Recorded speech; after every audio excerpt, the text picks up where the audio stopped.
Operation devil হান্টে যৌথ বাহিনীর হাত থেকে কোনো শয়তানও পালাতে পারবে না, এমন আশা প্রকাশ করলেন স্বরাষ্ট্র উপদেষ্টা অবসরপ্রাপ্ত লেফটেন্যান্ট জেনারেল মোহাম্মদ জাহাঙ্গীর আলম চৌধুরী।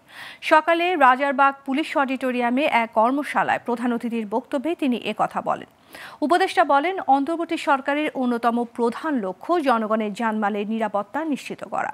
ফ্যাসিবাদ বিদায় নিলেও তাদের দোসররা দেশে বিদেশে সরকারের বিরুদ্ধে নানা ষড়যন্ত্র চালিয়ে যাচ্ছে বলে অভিযোগ করেন তিনি। বিস্তারিত জানাচ্ছেন আঞ্জাম খালেক।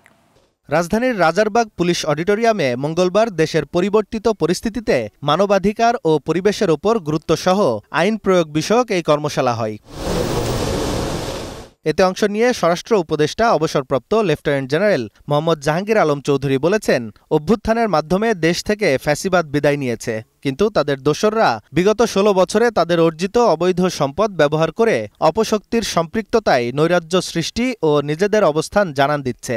আমরা কোনো অপরাধীকে রাস্তায়, বাজারে, মাঠে, ময়দানে, রাজপথে দেখতে চাই না।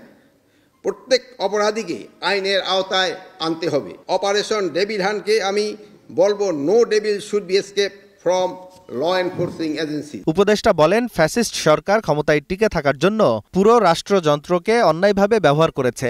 জুলাই আগস্ট হত্যাকাণ্ডের সঙ্গে সরাসরি জড়িত সন্ত্রাসী, দুষ্কৃতকারী, রাষ্ট্রদ্রোহী, দুদকের মামলায় আসামিদের আইনের আওতায় আনার জন্য বর্তমান সরকার কাজ শুরু করেছে। বর্তমান অন্তর্বর্তীকালীন সরকারের অন্যতম প্রধান লক্ষ্য হল জনগণের জান ও মালের নিরাপত্তা নিশ্চিত করা। ফ্যাসিবাদ ও তাদের দোসর, দুষ্কৃতিকারী, নৈরাজ্য সৃষ্টিকারী এবং সন্ত্রাসীদের আইনের আওতায় এনে দৃষ্টান্তমূলক শাস্তি নিশ্চিত করা।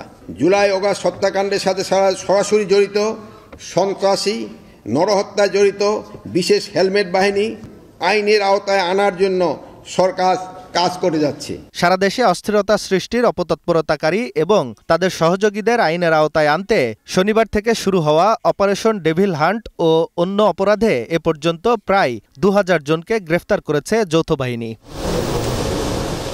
আঞ্জাম খালেক, গ্লোবাল টেলিভিশন, ঢাকা।